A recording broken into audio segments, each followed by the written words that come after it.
The entire population of Gaza is enduring destruction at a scale and speed without parallel in recent history.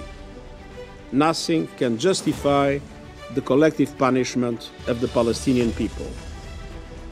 Excellencies, the humanitarian situation in Gaza is appalling. With winter bearing down, 2.2 million Palestinians in Gaza face inhumane, squalid conditions, struggling to simply make it through another day without proper shelter, heating, sanitary facilities, food and drinking water. Meanwhile, nearly 1.5 million people are now crammed inside Rafah governorate. Disease is spreading as the health system collapses. Only 16 of Gaza's 36 hospitals are even partly functional. That means the people of Gaza not only risk being killed or injured by relentless bombardments, they also run a growing chance of contracting infectious diseases like hepatitis I, dysentery, cholera. Without functioning hospitals and with minimal opportunities for patients to exit Gaza, thousands suffering from chronic diseases like cancer and kidney failure are at risk of dying. A functioning medical evacuation system is urgently needed. The use of human shields is unacceptable, as are the unprecedented levels of devastation and civilian killings. I am also deeply troubled by reports of Israel's inhumane treatment of Palestinians detained during military operations. I renew my appeal for an immediate humanitarian ceasefire.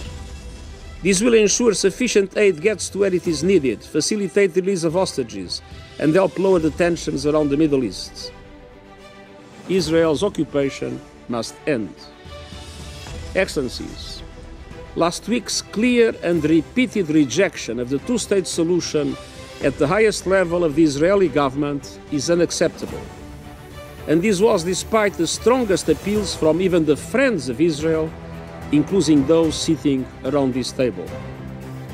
This refusal and the denial of the right to statehood to the Palestinian people would indefinitely prolong a conflict that has become a major threat to global peace and security. Since we last took action 10 days ago, there have been over 12 attacks on shipping by the Houthis in the Red Sea. These attacks are illegal, they're unacceptable, and what we've done again is send the clearest possible message that we will continue to degrade their ability to carry out these attacks whilst sending the clearest possible message that we back our words and our warnings with action.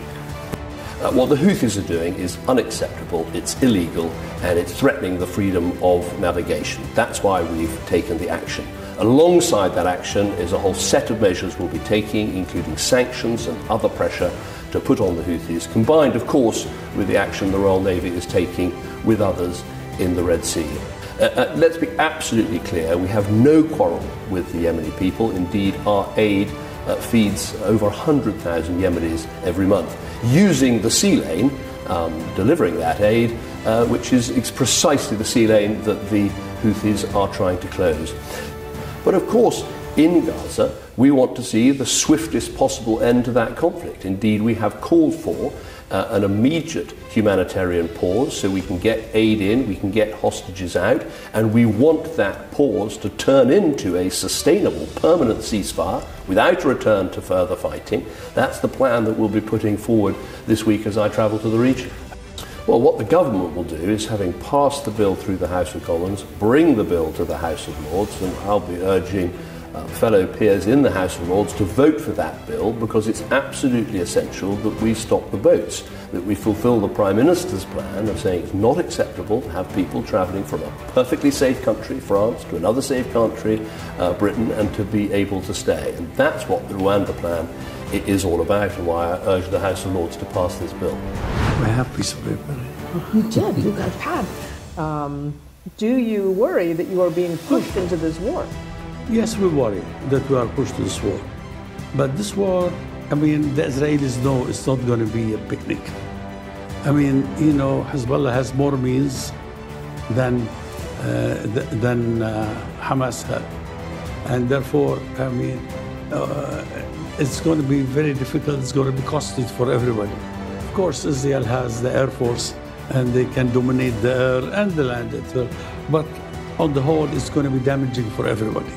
I think the Israelis know that, and I think that they wouldn't do it.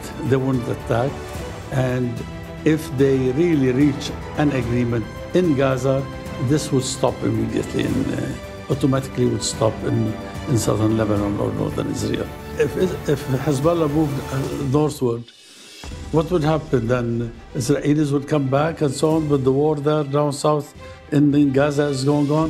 No, we need a whole, last time when we had a 5 days truce, to exchange prisoners, all situation on the border with Israel from Lebanon stopped also the fighting. So it is minor fighting, and I don't think the intention is to have a big war, and it has to do also with what's going on in Gaza. Mm-hmm. What's going on in Gaza is not acceptable Arab-wise, it's not acceptable world-wise.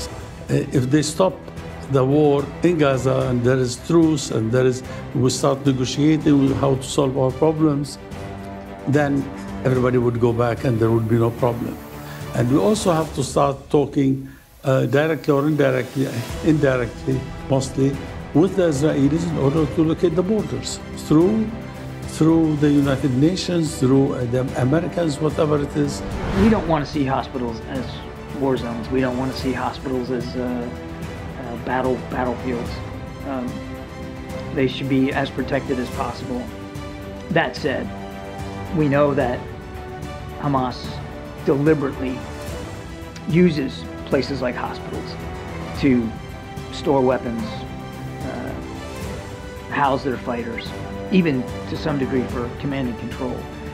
And so that places a special need on the Israeli Defense Forces, but also a special burden on how they approach any fighting in or around hospitals. They have a right to defend themselves. They have a right to go after these leaders. They have a right to take away the ability for Hamas to store and resource themselves, even if that is in hospitals. But again, I would say the same thing that we've said before on this issue, that we expect them to do so in accordance with international law and to protect innocent people in hospitals, medical staff and patients as well, as much as possible. חזרתי כעת מהנקודה בה נפלו הלוחמים ופגשתי את המפקדים. שמעתי תובנות ראשוניות, לקחים ראשונים. אנחנו כמו תמיד נתחקר את האירוע לעומקו ונלמד את הלקחים תוך כדי הלחימה, בכדי שאירוע כזה לא יישנה. אנחנו כואבים היום את האובדן של 21 לוחמים. כולם אנשי מילואים יקרים, הראויים לכבוד ולהערכה עצומים מהמדינה כולה על ההתנדבות, הנחישות והנכונות האינסופית. הם החלו את שירותם ביחד בחטיבת גבעתי והמשיכו כך במילואים. הם מגיעים מכל חלקיה של החברה הישראלית ומרחבי מדינת ישראל. הם קבוצת מופת ודוגמה עבור כולנו. אין לנו יקרים מהם. נרכין ראש, אך נזקוף קומה לקראת המשך הלחימה וההגנה על הבית. אנחנו עדיין נלחמים. ביום הזה אנחנו חשים את מחירה הגדול והכואב של מלחמה. אך זו שאנחנו נלחמים כעת היא הכרחית וצודקת מאין כמוה. נמשיך להילחם למען זכותנו הברורה לחיות כאן בביטחון. But now we've got to talk about some hard truths. For Republicans have lost the last 7 out of 8 popular votes for president. That is nothing to be proud of. We should want to win the majority of Americans.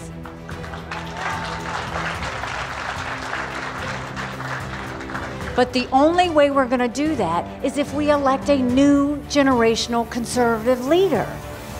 You look at any of these general election polls, any of them. Trump and Biden, it's a dead heat. It's going to be a nail-biter of an election. We don't know what's going to happen. But we're scared that it'll be 2018, 2020, 2022 all over again. I'm in every one of those same general election polls. and I defeat Biden by up to 17 points.